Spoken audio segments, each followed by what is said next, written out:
Olá, seja bem-vinda, seja bem-vindo. Quinta-feira, 5 de setembro de 2024. Começa agora o Jornal Câmara Notícia ao vivo, meio-dia em ponto. Muito obrigado pela sua companhia, pela sua audiência e participe. Mande a sua mensagem para o número do nosso WhatsApp. 19 é o nosso DDD. Para você que é de Campinas e região, pode ir direto no número 978293776.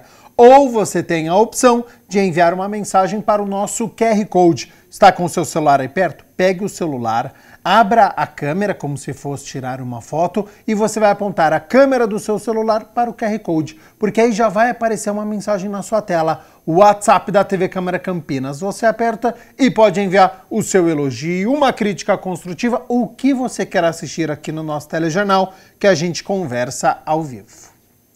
Confira a partir de agora os destaques de hoje. Seminário Internacional na Unicamp discute ações concretas do enfrentamento à crise climática. Empresas de Campinas que fabricam produtos de origem animal devem ampliar o mercado com a possibilidade de vendas para outros municípios. Unicamp e Universidade do Estado do Rio de Janeiro criam plataforma de consulta a programas de governo municipais de todo o Brasil.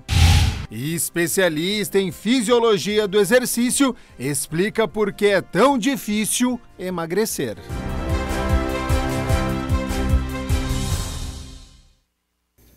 E olha só, o Centro Nacional de Pesquisa em Energia e Materiais está na 32ª edição do programa Bolsas de Verão, uma iniciativa que capacita jovens universitários da América Latina e também do Caribe. Então, sobre o trabalho que é realizado, os pré-requisitos, como faz esta inscrição, eu aciono o repórter Rafael Turati, que está no CNPEM e tem as informações. Então, Rafa, seja bem-vindo e boa tarde. Boa tarde, Gabriel. Boa tarde a todos que nos acompanham no Câmara Notícia. É isso mesmo, eu estou aqui no CNPEM, o Centro Nacional de Pesquisa em Energia em Materiais, porque o programa Bolsas de Verão aqui do CNPEM tem inscrições abertas até o dia 23 deste mês. Por isso eu estou aqui com a Renata Rocha, pesquisadora aqui do CNPEM e também integrante da comissão do programa, que vai nos explicar melhor como que está funcionando o programa Bolsas de Verão. Renata, quem pode se inscrever no programa? Quais são os requisitos necessários? Boa tarde, seja bem-vinda. Boa tarde. O programa ele oferece bolsas de estudo para alunos matriculados em cursos de graduação das áreas de Ciências da Saúde e Biológicas, Ciências Exatas e da Terra, incluindo também Engenharias e Tecnologias. E eles têm um requisito, né? Que eles têm que estar matriculados pelo menos no terceiro semestre? Os alunos eles devem estar matriculados no mínimo no terceiro semestre do curso. E por onde fazer as inscrições, Renata? As inscrições são feitas pelo nosso site oficial, pages.cnpem.br/bolsas de verão. E lembrando que as inscrições são gratuitas, né? Sim, as inscrições são totalmente gratuitas. E qual que é o objetivo desse programa? O objetivo principal é difundir a ciência e o interesse em formar novos cientistas, principalmente com interesse em desenvolvimento tecnológico. O CNPEM quer reforçar, né, o compromisso com a formação de futuros cientistas e a promoção da inovação, é isso mesmo? Isso mesmo. Esse programa ele é multidisciplinar, ele envolve todos os laboratórios nacionais presentes aqui no Centro Nacional de Pesquisa e Energia dos Materiais, justamente para difundir esse tema tecnológico, né, para esses novos alunos. E quanto tempo de duração desse programa de Bolsas de Verão? Esse programa ele é realizado durante as férias de verão, janeiro e fevereiro, né, e aqui mesmo na instituição. E os projetos a serem desenvolvidos durante o programa serão propostos por equipes e pesquisadores especialistas do próprio CNPEM? Exatamente. Serão propostos por pesquisadores e especialistas aqui do CNPEM, abrangendo todas as áreas, né, multidisciplinares dos laboratórios nacionais. E ao longo de suas edições, o programa já acolheu mais de 450 estudantes? Exatamente. Desde a primeira edição, em 1992, nós já tivemos 450 inscritos e alguns deles, inclusive hoje, já se tornaram tornaram até funcionários do CNPEM. E o programa oferece uma experiência única, né, em um dos principais e importantes centros de pesquisas do Brasil, né? Isso, é uma imersão tecnológica, realmente. Eles têm acesso não só ao acelerador de partículas, a também temas relacionados a palestras que estão sendo desenvolvidas aqui, apresentadas aqui, multidisciplinares, entre todos os temas do centro. E, Renata, o legal é que vem estudantes do Brasil inteiro, até de fora do país, né? Exatamente. O programa ele abrange todos os países da América Latina e do Caribe, e a gente procura fazer uma distribuição homogênea entre todos esses países. E como que vai funcionar o cronograma do programa? Sim, o aluno ele chega até o centro, ele vai ser apresentado ao seu orientador e ao seu projeto de pesquisa. Esse projeto vai ser desenvolvido durante esses 2 meses, né, abrangendo todos os laboratórios, e no final o aluno apresenta os seus resultados na forma de uma apresentação e um relatório científico. E somente ao chegar ao campus aqui do CNPEM no ano que vem, em janeiro, que será revelado ao estudante qual que é o projeto, quem serão os orientadores, em qual unidade eles vão atuar, né? Exatamente, isso é um diferencial do PBV. A gente faz essa apresentação na data da chegada, porque a gente faz uma adequação entre o perfil do candidato e o projeto a ser desenvolvido. Então, eles são apresentados tanto ao orientador quanto ao projeto no momento da chegada. E, Renata, e quais são os benefícios do programa? O programa ele oferece, fora a bolsa de estudo para desenvolver o projeto, moradia, o transporte da moradia do aluno até Campinas, ao CNPEM.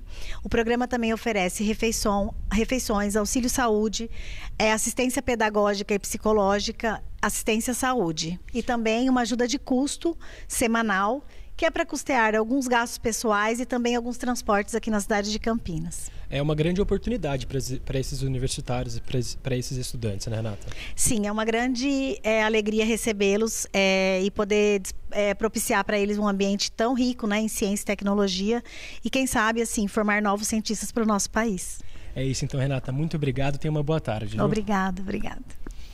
E o Gabriel, então, só relembrando, as inscrições vão até o dia 23 deste mês, né, 23 de setembro, e todas as informações necessárias para os candidatos estão no site do programa, que eu vou repetir aqui para vocês, www.pages.cnpem.br/bolsas de verão sem o tio, tá bom? Volto com você no estúdio, Gabriel. Tá certo, então, Rafael Turati, muito obrigado pelas informações. Quero agradecer também, né, a Renata Rocha, que é pesquisadora, integrante, então, desta comissão de bolsas de verão, por nos contar, então, aí os pré-requisitos para quem quiser, então, se inscrever. Bom, e a gente segue aqui, então, com as notícias da metrópole, porque a Comissão Assessora de Mudança Ecológica e Justiça Ambiental promove, junto à Diretoria Executiva de Direitos Humanos da Unicamp, um seminário com especialistas nacionais e internacionais para discutir a importância da COP30 no enfrentamento à crise climática. O seminário reúne especialistas nacionais e internacionais para discutir a importância da COP30, que acontecerá em 2025, como uma oportunidade única para pensar em ações concretas de enfrentamento à crise climática. O nosso desafio é trazer a comunidade, a sociedade, aos gestores, um alerta cada vez mais presente de que as mudanças climáticas já estão presentes no nosso cotidiano. Ano passado nós tivemos um ano mais quente em décadas, nós tivemos uma série de problemas ambientais. Esse ano nós tivemos a grande calamidade de enchentes no Rio Grande do Sul. Então, assim, algo que a gente poderia pensar que era para longe, que ainda era para daqui a algumas décadas, já está acontecendo. O seminário busca discutir como o Brasil deve enfrentar e mitigar a atual situação climática. A universidade hoje é extremamente comprometida com o esforço, tanto na formação de pessoas como no desenvolvimento de conhecimento, de ciência e tecnologia, para fazer face a esse desafio das mudanças climáticas. Esse é um problema de extrema gravidade, né? Tem uma relação muito forte com a forma como a nossa economia no mundo se desenvolveu, né, baseada principalmente em recursos fósseis, em recursos escassos. E nós temos essa necessidade de transitar por uma economia baseada em recursos renováveis. Como uma das principais universidades do país, a Unicamp tem se dedicado ao tema e envolvendo a todos. O destaque, eu diria, da nossa ação é principalmente na formação de recursos humanos a nível de pós-graduação, porque isso está muito associado ao desenvolvimento das nossas pesquisas na questão ambiental em geral. Quando eu falo questão ambiental em geral, estou falando desde uma abordagem mais de ciências humanas, do efeito nas populações, da importância, por exemplo, de formar essas novas gerações numa outra concepção de relação com a natureza, mas também na tecnologia, por exemplo, na transição energética, em usar novas formas de produção energética que não produzam gases do efeito estufa. Tem na área de saúde também, tem na área de biologia. Então, é uma abordagem bastante genérica. Nós trazemos isso, inclusive, envolvendo os nossos alunos. Esse ano, inclusive, nós trouxemos, né, a apresentação de pôsteres. Os estudantes de graduação e de pós-graduação se candidataram para apresentar diferentes abordagens sobre a questão das mudanças climáticas e das mudanças dos eventos extremos. O secretário executivo do Ministério do Meio Ambiente também participou do seminário e falou sobre as ações da secretaria e da gravidade deste clima seco. Primeiro, organizando uma ação de monitoramento, né, buscando os melhores dados científicos disponíveis e criando programas de prevenção. Agora, o fato real é que a situação climática é extremamente grave, absolutamente imprevisível da forma como veio. Isso está exigindo do poder público e da sociedade uma ação muito mais intensa no que diz respeito à seca e, consequentemente, às queimadas. E para quem imagina que atear fogo é a melhor saída para o acúmulo de lixo, restos de poda ou vegetação, algumas consequências devem chegar. Nesse momento, esse tipo de argumento não pode prevalecer. Existe um decreto no governo do Estado de São Paulo, assim como em todos os estados do Brasil hoje, porque essa é uma atribuição dos governos estaduais, não é uma atribuição do governo federal. E os governos estaduais já editaram decretos proibindo o uso do fogo em qualquer circunstância. Então não há desculpa, não há justificativa para se utilizar o fogo neste momento.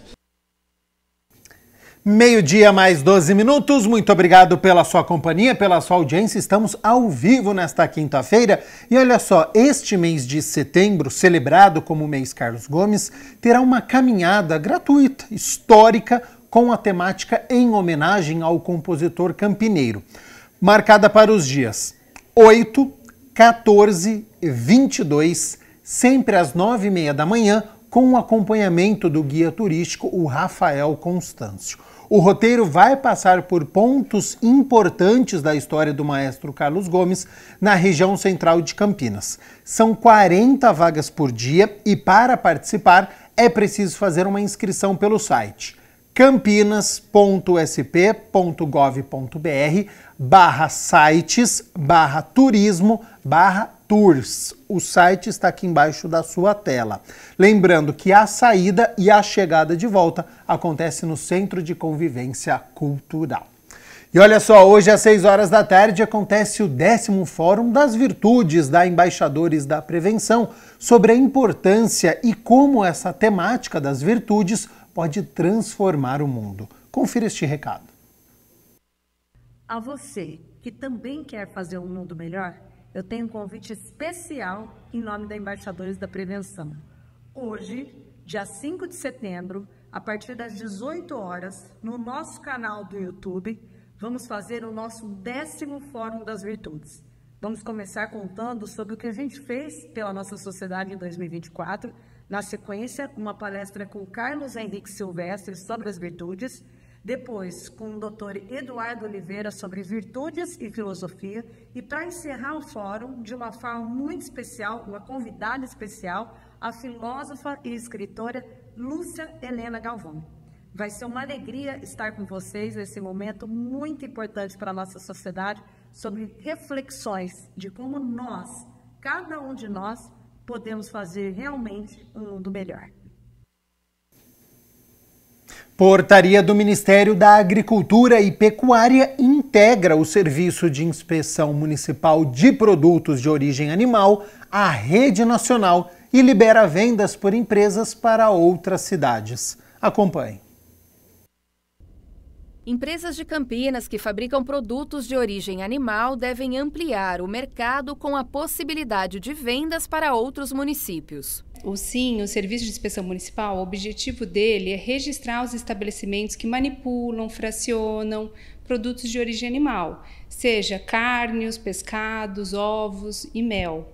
Então, todos esses produtos eles precisam ser registrados e inspecionados antes de ser destinados ao consumo. Nesta primeira etapa, foram contemplados os fabricantes de carnes e derivados. A inclusão de outras áreas, como ovos, mel e leite, depende do interesse de produtores em obter o selo CISB. Atualmente, o SIM está habilitado a registrar aqueles estabelecimentos de produtos cárneos no CISB.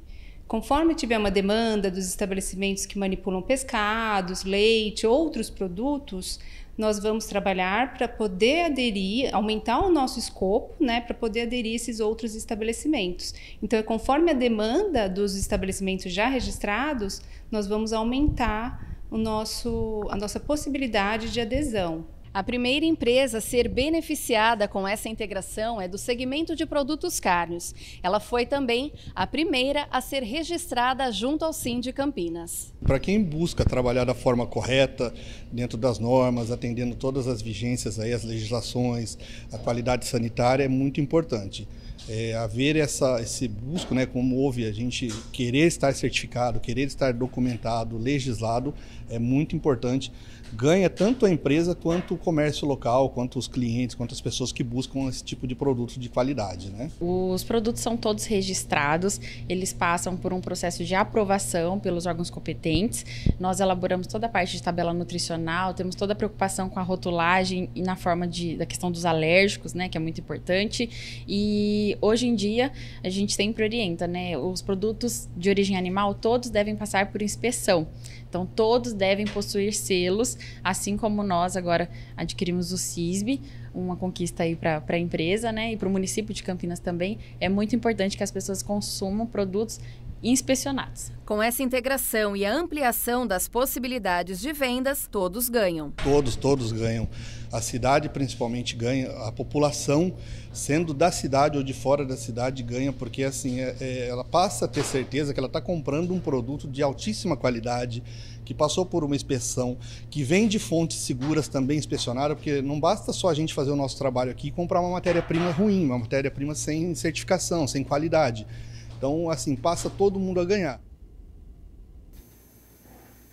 Plataforma de inteligência artificial reúne cerca de 60 mil planos de governos dos candidatos a prefeituras de todo o país. A ferramenta foi criada por pesquisadores da Unicamp e da UFRJ e está disponível para o acesso do cidadão.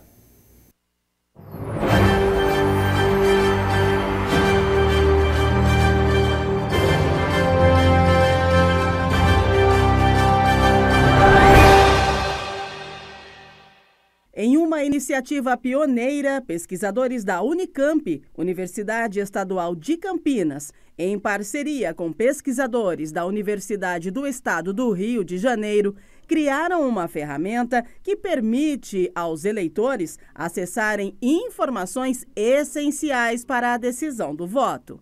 O cientista de dados do projeto, Matheus Pestana, ressalta a importância da cooperação entre as universidades. É um projeto que já corre alguns pleitos, desde 2012, mas agora essa parceria veio para aprimorar e desenvolver mais esse projeto de junção e busca de programas e foi super importante também essa parceria, porque agora nós temos um fator novo que é essa integração com a inteligência artificial. Então, anteriormente não existia essa integração porque, enfim, os sistemas não eram tão desenvolvidos e agora, por conta da parceria e também por conta do próprio avanço tecnológico atual, temos essa possibilidade. Então, essa parceria está sendo super importante e permitiu que o projeto continuasse e desenvolvesse ainda mais.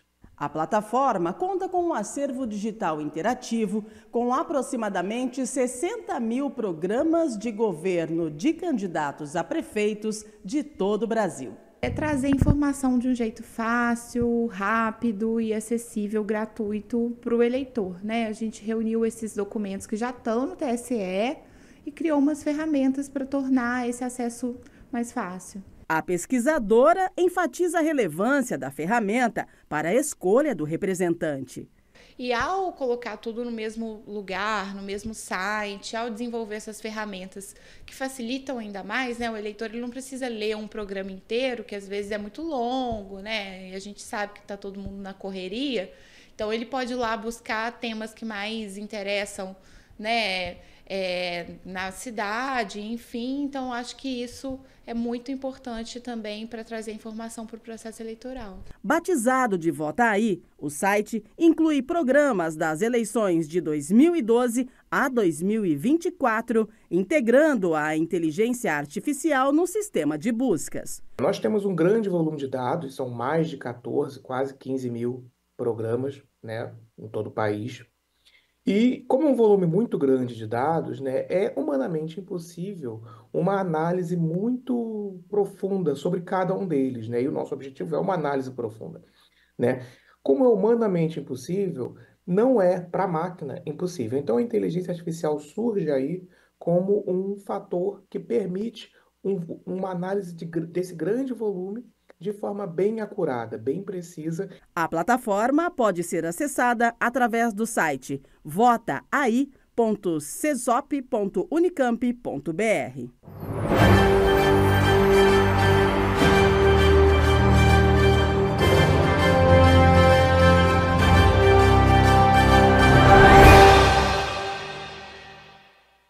Hora das notícias do Legislativo, porque a Câmara Municipal de Campinas entregou diversas honrarias a personalidades do município em reunião solene. Confira como foi.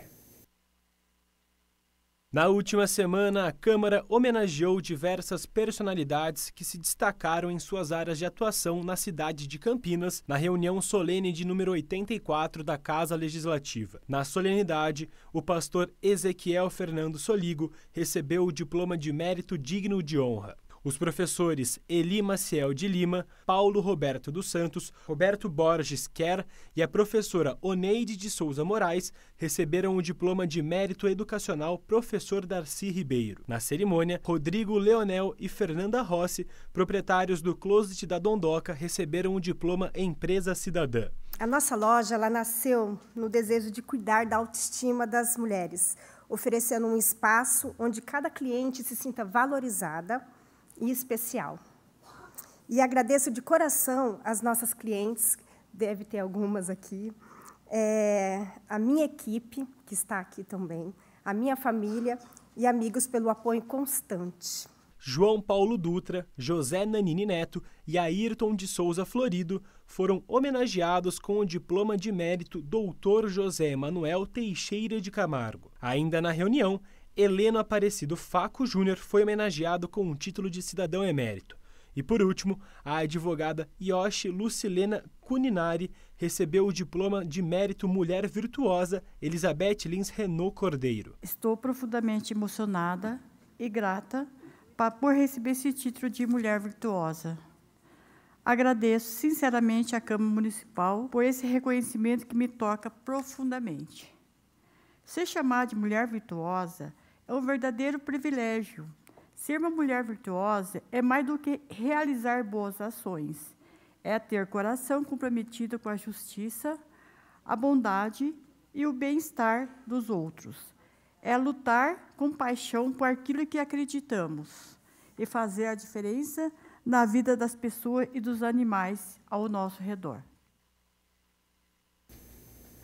Hora de esporte aqui no Jornal Câmara Notícia e vamos de Jogos Paralímpicos de Paris, porque hoje cedo o Brasil venceu a China no goalball masculino por 5-3 e conquistou a medalha de bronze. Só ontem foram 9 medalhas, então vamos atualizar, porque o Brasil está forte aí na luta pelo esse top 5. Olha só, quadro de medalhas atualizado, a China segue na primeira colocação, 64 medalhas de ouro, 51 de prata e 31 de bronze, totalizando 146 medalhas. A Grã-Bretanha na segunda colocação, 33 medalhas de ouro, 25 de prata, 19 de bronze, totalizando 77. Os Estados Unidos estão na terceira colocação, com 26 medalhas de ouro, 29 de prata, 14 de bronze.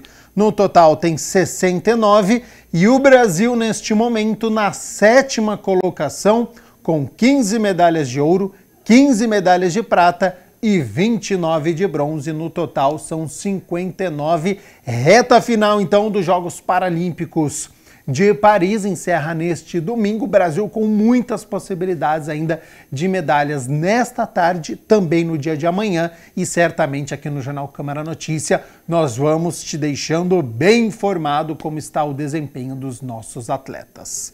Meio-dia mais 25 minutos. Você sabe quais são os erros mais comuns no processo de emagrecimento? No quadro de hoje, quem responde essa e outras dúvidas sobre como perder peso de uma forma descomplicada e sem comprometer a saúde é um especialista em fisiologia do exercício. É o Saúde Agora.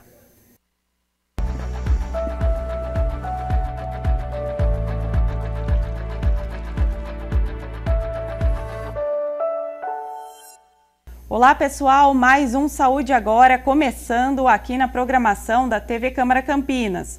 O tema de hoje é emagrecimento. Emagrecer é um dos maiores objetivos dentro do universo fitness. Mas você sabia que programas de treinamento inadequados, baixa intensidade, má alimentação e genética estão entre os principais fatores que dificultam o emagrecimento? Quem vai falar sobre esse assunto é o Felipe Kutiansky. Ele é especialista em fisiologia do exercício. Felipe, muito obrigada pela sua participação aqui no nosso quadro. Eu que agradeço. Felipe, vamos começar então, né? Que eu acho que é uma pergunta que todo mundo quer saber. Afinal, por que emagrecer é tão difícil, é tão complicado? É uma pergunta muito interessante e, ao mesmo tempo, parece muito simples, se você for pensar em relação ao emagrecimento. O grande problema é que existem certos passos, certas estratégias que, às vezes, dificultam esse processo, que é basicamente muito simples. Como, por exemplo, o que você comentou, né? Uma falta de treinos inadequados. O que é isso? Porque as pessoas sempre falam, mas é só treinar.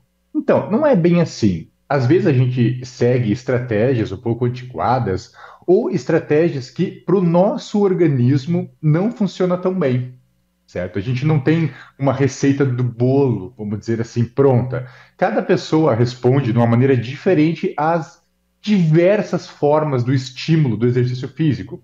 Então, às vezes a gente fica muito preso a estratégias dos anos 70, dos anos 60, que é muito comum nas academias, e hoje deixa de lado estratégias mais recentes que potencializam muito mais o emagrecimento do que aquelas mais antigas. Felipe, quais os erros mais comuns que as pessoas acabam cometendo no processo de emagrecimento? Você é especialista nesse assunto, deve acompanhar aí muitos desses erros, né? Vejo bastante coisa, sim. Vamos lá. Um dos primeiros erros que a gente observa muito no meio do treinamento é o medo da intensidade. Quando a gente fala em treino intenso, a gente está falando o quê? Em levar o seu organismo muito acima daquele nível normal, aquele treininho básico. Quando você traz um esforço, quando você traz uma dinâmica mais intensa para a sua rotina, automaticamente você muda fatores fisiológicos que aceleram esse processo de emagrecimento. Não que aquele antigo, né, ou um treino mais moderado não faça efeito. Melhor do que ficar no sofá sem sombra de dúvidas mas quando a gente pensa em potencializar o processo de emagrecimento, a intensidade ela acelera muito esse processo. Outra coisa também é o medo da hipertrofia muscular, principalmente em casos das mulheres. Quando a gente fala o seguinte, você precisa aumentar a sua massa muscular, eu não estou falando para ninguém ficar enorme, né, focar no fisiculturismo, não. Mas imagina a tua massa muscular hoje. O pouquinho que você aumente desse músculo já vai melhorar muito o processo de emagrecimento. Por quê? Porque o emagrecimento ele está relacionado à hipertrofia muscular. Não tem como a gente pensar em emagrecimento sem músculo, né? As pessoas às vezes falam para mim, Felipe, mas eu quero só perdeu peso na balança ali. Isso não é emagrecimento, ok? É aí que está o famoso perigo do efeito sanfona. A pessoa perde peso muito rápida e depois também o quê? Ganha peso de uma forma muito mais rápida e muito maior. Quando a gente fala em emagrecimento saudável, um emagrecimento duradouro, tem que ter uma relação com o aumento da massa muscular. Então, assim, não tenham medo de ganhar músculo. Isso é muito saudável. Isso vai ajudar também no processo de envelhecimento, aquele envelhecimento autônomo. Olha como as coisas se encaixam. O emagrecimento com a longevidade. Até porque, né, Felipe, os músculos, eles vão aí acabar substituindo as gorduras, né, do corpo, esses pneuzinhos, né, que a gente vai criando aí ao longo da vida, e se não se exercitar, fica ainda pior. Exatamente. Exatamente. Por muito tempo até, as pessoas tinham esse receio, essa dúvida. Será que realmente existe essa troca, né, de músculo por gordura? Ficavam se questionando. E estudos muito recentes, estudos com muita tecnologia, já demonstraram que sim, consegue ter essa troca, literalmente, de músculo por gordura. Existem alguns estudos onde você consegue captar a movimentação da gordura, a movimentação do crescimento da síntese proteica, e já se comprovou que sim, você tem um aumento da massa muscular, consequentemente da redução do percentual de gordura. E isso é um outro ponto muito interessante. As pessoas, às vezes, têm um medo de aumentar o peso na balança. Ah, eu quero emagrecer, mas eu não quero aumentar o peso na balança. Se desapegue disso, ok? Você vai ter, naturalmente, o aumento da balança, em alguns casos, porque o músculo, ele pesa mais do que a gordura. Então tem que ter esse equilíbrio, você tem que deixar aquela balancinha lá guardada no armário, deixa num canto, ok? Se você pensa em emagrecimento, esquece essa balança e se preocupe com o quê? Com o que você está vendo. O espelho é uma boa referência, as roupas são boas referências também, se aquela roupa está mais solta, mais apertada. Esse tipo de análise é muito mais efetivo do que você ficar ali preso na balança, que vai muitas vezes atrapalhar esse processo. Outro ponto muito interessante que a gente comenta sobre os erros é o fator genético. Muitas pessoas se apegam na genética para aquela desculpa. Ai, eu não emagreço porque a minha genética não é muito favorável. Realmente existem aspectos genéticos que vão interferir nesse processo de emagrecimento, mas repito, todo mundo consegue emagrecer, todo mundo consegue ter aumento de massa muscular. Todo mundo. A diferença da genética é que esse processo, ou melhor, o impacto do emagrecimento, se ele vai ser mais rápido, se ele vai ser menor, isso sim tem uma relação com a genética, mas isso não quer dizer que essa pessoa não vai conseguir emagrecer. Tudo depende do treino, da dieta e da constância que você está aplicando isso no seu dia a dia. Felipe, pensando aí em alimentação saudável, treinamento, qual seria a melhor estratégia para quem quer perder peso? Boa. Uma coisa muito interessante é a gente tomar cuidados. Óbvio, eu sou professor de educação física, não sou nutricionista, mas comento sobre o universo que envolve tudo isso, né? A nutrição e a educação física, elas caminham juntas. Não tem como você pensar em emagrecimento dessas áreas separadas. Elas têm que estar combinadas.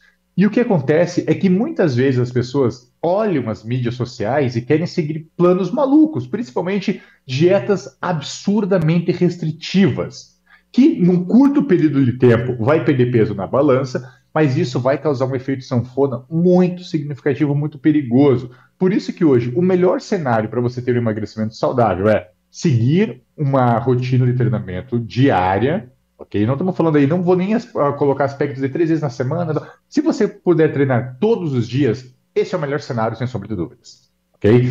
Quanto tempo? Em 30 a 20 minutos até, dependendo da intensidade que você está treinando. Quanto mais intenso, menor é o tempo que você vai treinar.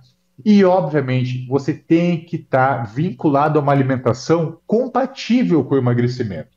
Por isso que é muito importante buscar um profissional da nutrição para você não seguir dietas malucas e, às vezes, o quê?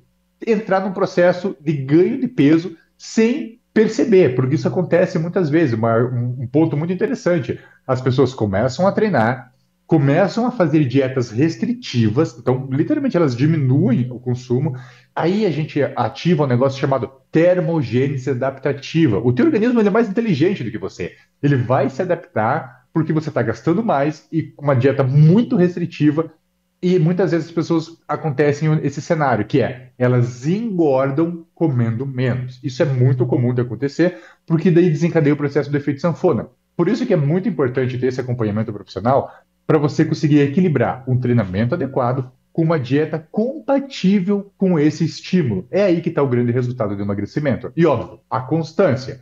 Quanto mais vezes na semana você conseguir manter esse resultado, manter esses estímulos, melhor e maior serão as chances do emagrecimento.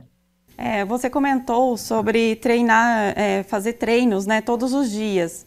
Não seria o ideal descansar um dia pelo menos, ou inclusive sábado e domingo seguido? Ótima pergunta. Se a gente seguir de uma maneira mais conservadora, a gente vai o quê? Encontrar literaturas falando para você treinar 3 vezes na semana, dando um intervalo de 24 horas, que é normal, que é o comum.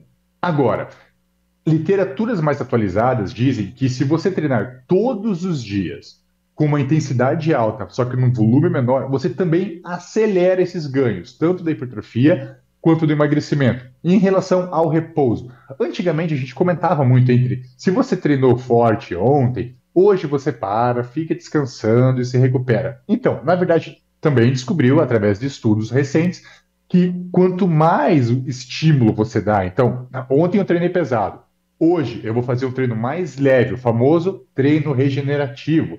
Eu acelero o processo de recuperação. Por quê? Porque no lugar de eu ficar lá parado no sofá, sentado, descansando, eu vou me movimentar. Pode ser uma caminhada, pode ser um treino muito mais leve. Isso vai aumentar o meu fluxo sanguíneo e, consequentemente, ajudar na diminuição do processo inflamatório, que ajuda na recuperação.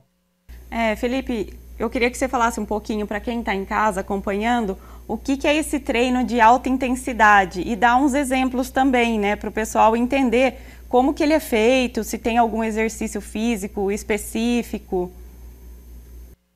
Ótima pergunta. As pessoas às vezes ficam confusas, né? O que é alta intensidade? Alta intensidade não é só aquele peso que você aumenta lá na academia, a carga. Esquece aqueles quilogramas, esquece os pesos. Vamos pensar na alta intensidade como 2 fatores. O primeiro, o aumento da frequência cardíaca. Então, você começou a treinar, sentiu que o teu coração está batendo mais forte, mesmo que você não tenha um frequencímetro, sentiu que o coração está ali, ó, batendo no peitoral, está na coração na garganta. Isso é um ótimo sinal de aumento da intensidade. Outro ponto importante também é a referência da falha muscular. Sabe quando você está treinando, independente se você está fazendo calistenia em casa, só com peso corporal, ou está lá na musculação levantando carga, e você sente que o teu músculo ele está falhando, realmente, você não consegue mais empurrar, mais segurar aquela carga. Isso também é uma boa referência de alta intensidade. São 2 estratégias simples que você não precisa gastar nada de aparelhos, só com percepção do seu corpo você consegue identificar que você está, sim, trabalhando numa intensidade que vai causar um estímulo bom para o emagrecimento. Agora, Felipe, a idade, ela pode ser considerada um fator limitante para quem quer perder peso, emagrecer, enfim? Antigamente, se você fizesse essa pergunta para mim, eu ia dizer, sim, é um fator limitante, atrapalha. Hoje, não. Por quê? Porque a gente observa que, com o passar dos anos, é óbvio que o organismo ele vai entrando no processo de degeneração. A gente vai realmente perdendo massa muscular, perdendo massa óssea. Essa pancada é muito maior nas mulheres ainda, porque ela acelera muito mais esse processo. Mas a gente consegue o quê com o treinamento? A gente consegue retardar esse processo de envelhecimento. Então, vamos supor que um senhor ou uma senhora na terceira idade, ela com seus 60, 70 anos, começa a exercitar. É óbvio que ela não vai ter uma hipertrofia e um emagrecimento como ela tinha com o organismo lá dos seus 18 anos. Mas ela consegue, sim, estabilizar a massa muscular, consegue, sim, ter a redução do percentual de gordura e consegue, sim, melhorar a qualidade de vida nesse processo de envelhecimento. Agora, Felipe, para a gente encerrar aqui o nosso quadro, quais são as principais dicas para quem precisa ou quer, né, começar a se exercitar, tendo como meta o emagrecimento? Perfeito. Primeiro ponto é, comece hoje a treinar. Não espere aquela segunda-feira, aquele dia. Não. Comece hoje a se exercitar. E você deve estar pensando, eu não tenho muita prática, eu não tenho muito tempo. Hoje a gente consegue ter resultados significativos de emagrecimento com apenas 4 a 5 minutos. Exatamente, 4 a 5 minutos de treino com intensidade alta, você já consegue ter um processo de emagrecimento.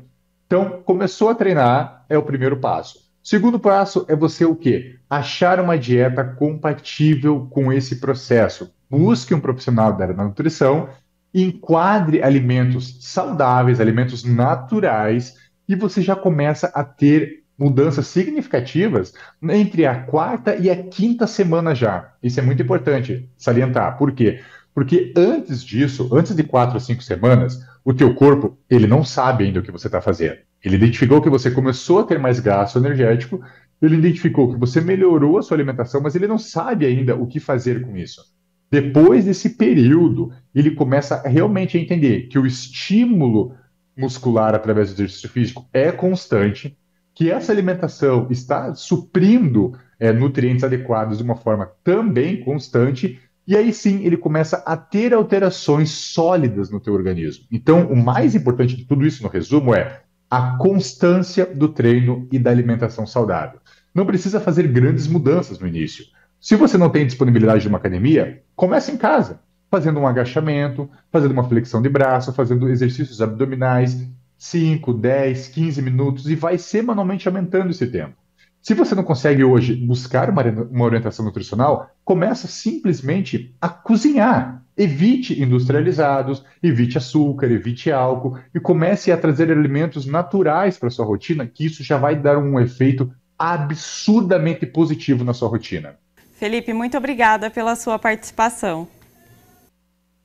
Que é isso, eu que agradeço muito a oportunidade de estar compartilhando essas informações com o pessoal. Obrigada também pela sua companhia. Você pode conferir todos os quadros da nossa programação no YouTube da TV Câmara Campinas e não se esqueça de nos acompanhar nas redes sociais. Até o próximo Saúde Agora!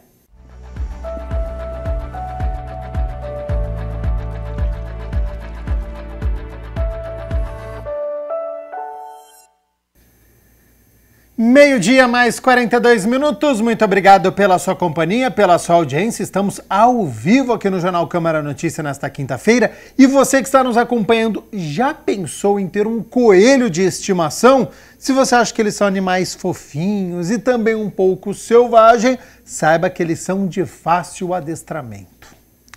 Confira tudo a partir de agora no nosso quadro O É o Bicho.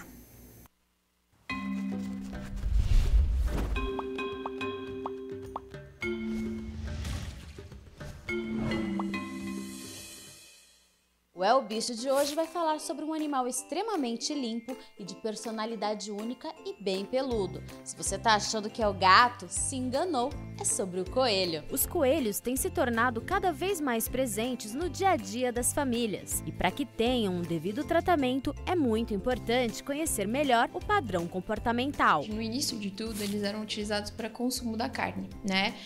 Então as pessoas criavam, né, para ter o consumo da carne. E aí eles começaram a perceber que era um animal extremamente dócil, né? Um animal que era ele ficava muito integrado ali dentro da próprio ambiente onde eles eram criados, né? E foi se entendendo o potencial pet que a gente fala, né? Porque é um animal que quando você pega pequenininho, ele fica extremamente bonzinho, eles gostam muito de carinho, eles gostam muito de contato. Então, às vezes, dependendo do animal, você sente, ele vem até você. E aí, a partir dessa domesticação, né, a partir desse contato direto, foi percebendo que é um animal com uma ideia pet muito legal, né, uma interação muito boa com o humano. E aí, a partir disso, começaram a ser criados os coelhos para a área pet e não mais para o consumo, né? Então, a gente inverteu esse quadro, algo que era antes consumido para carne, agora ele é um pet super legal que tá na casa de todos os brasileiros aí no Brasil todo, praticamente todos os estados. É um animal super considerado pet dentro de casa. Eles têm personalidades únicas? Tem, bastante. Tem alguns animaizinhos que eles são extremamente bonzinhos, como a Tatá, né, que desde pequenininho gostam muito de carinho, muito de contato, e tem alguns animaizinhos que são mais ariscos, né? Os minis, né, a gente fala que são os pequenininhos, né, a gente tem alguns padrões de raça. Eles normalmente são animais que a gente vai passar a mão, ele rosna, ele não gosta, ele bate o pé, então ele já tem a personalidade. E na hora que você pega, às vezes é um animal super bonzinho, tranquilo, mas que ele tem essa personalidade de mostrar um territorialismo, de mostrar uma dominância.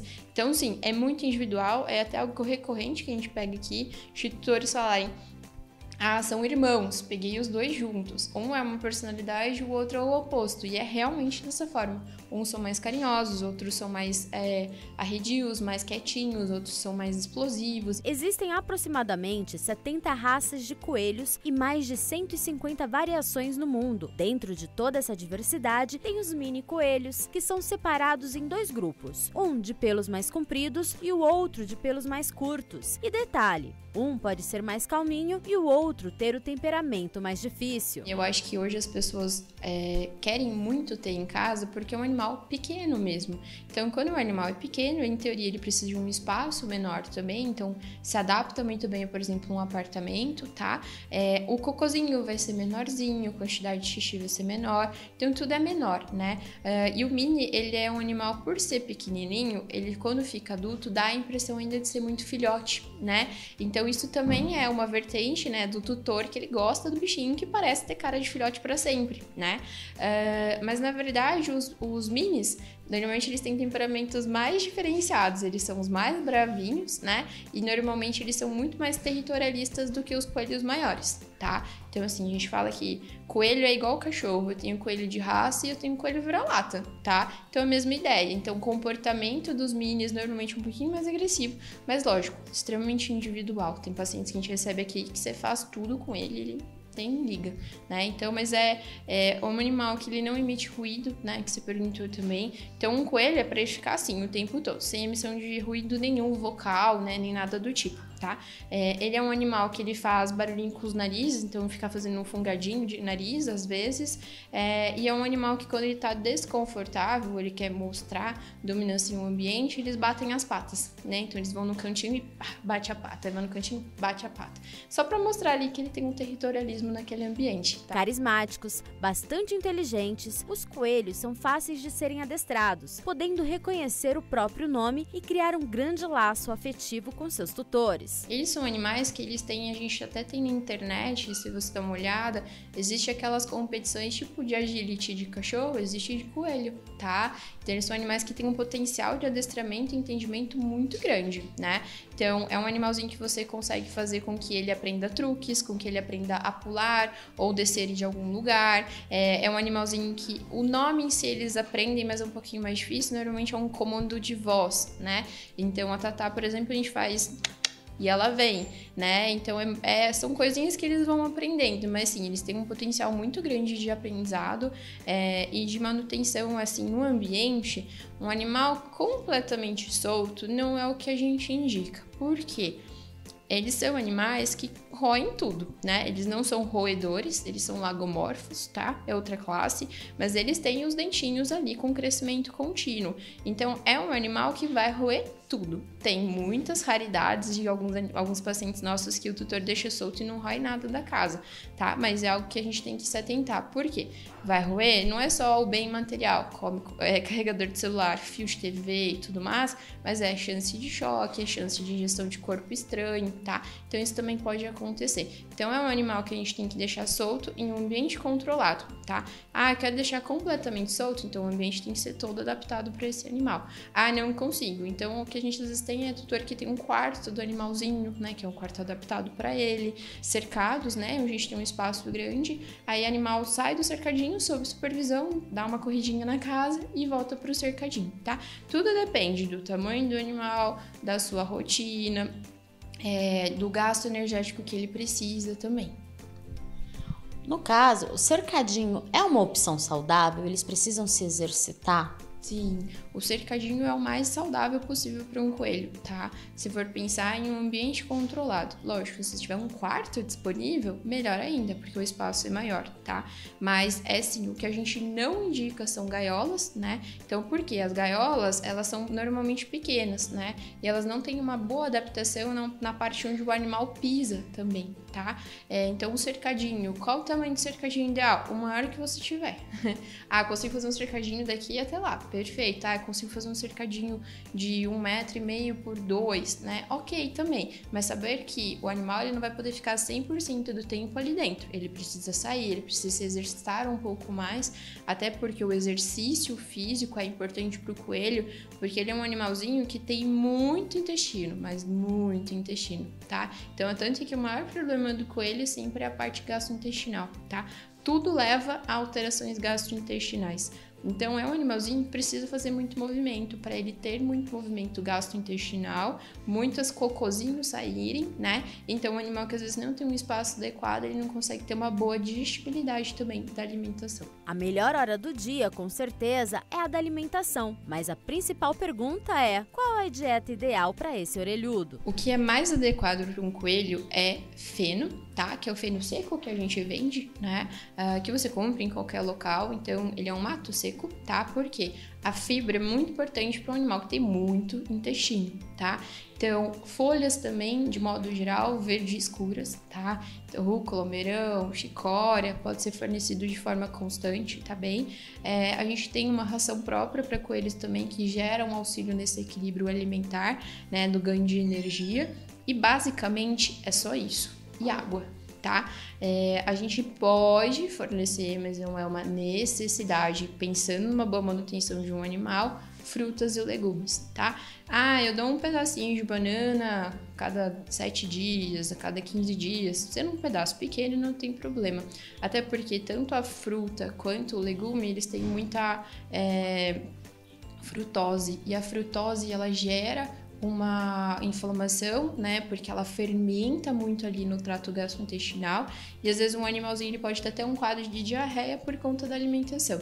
E aí a gente pensa, é um bichinho que tem muito intestino, então quadros de diarreia eles podem gerar dor, inflamação e até mesmo às vezes alterações mais graves, tá? Então se a gente for pensar basicamente todo dia é folha verde escura, feno, ração e água. Um dos maiores cuidados é o bem-estar emocional desse bichinho, o que é tão importante quanto a saúde física. Isso porque eles apresentam muita sensibilidade com o ambiente em que vivem. Pode comparar o coelho com um gato ou com um cachorro? Qual o perfil ali que mais se assemelha para a pessoa ter uma noção? Olha, eu acho que é individual. Tá, porque, por exemplo, a Tatá, eu compararia ela mais um cachorro, porque ela gosta muito de estar perto, você vai andando, ela vem atrás, ela é super companhia, né? Mas de modo geral, a gente poderia comparar mais a um gato, tá? Que é um animal que vai estar no ambiente, ele tem a interação, o respeito dele, ele vai ter os momentos onde ele quer o carinho, onde ele quer 100% da atenção, mas não é aquele animal que fica em cima, né? Igual mais um cachorro, né? O cachorro ele é mais carinhoso no sentido dele ficar mais colado com o tutor o tempo todo. Lógico, exceções, gatos e cachorros, né? Mas a gente pensando em uma comparação seria muito individual, tá? Então tem animalzinho, ó, que vai ficar tranquilo no colo, tem coelho que não fica de jeito nenhum, assim como um gato não ficaria, assim como um cachorro não ficaria, né? A percepção que eu acho que é importante o tutor ter é que vão ser cuidados bem diferentes, né? Então, um cachorro, por exemplo, um dia que ele não come, tá um pouquinho mais quietinho, não tá tão ativo ali, no dia seguinte tá normal, ótimo. Um coelho não. Um coelho, um dia que ele já não tá legal, não tá comendo, não tá se sentindo confortável, a gente já tem que ficar de olho, tá? Tudo pra eles é clinicamente mais rápido que um cachorro e que um gato. Então, acho que a atenção diferenciada seria mais nesse ponto também. Então, você já ter um veterinário que você confie próximo, já ter instruções, né? Porque cachorro e gato a gente pega e a gente já sabe como cuida, né? Já tem que fazer isso, isso, isso, né? Um coelho a gente acha que sabe como cuida, mas é muito importante, assim como um cachorro e gato, assim que você adquire o animal, você ir numa consulta de orientação. O que eu posso dar, o que eu não posso dar, o que eu tenho que fazer, deixar de fazer. O meu ambiente está adequado, eu posso usar isso de forração, tem que ter banheirinho, tem que não ter, né? Então, esses cuidados básicos, quando a gente tem uma orientação inicial, faz com que a gente tenha uma qualidade melhor também.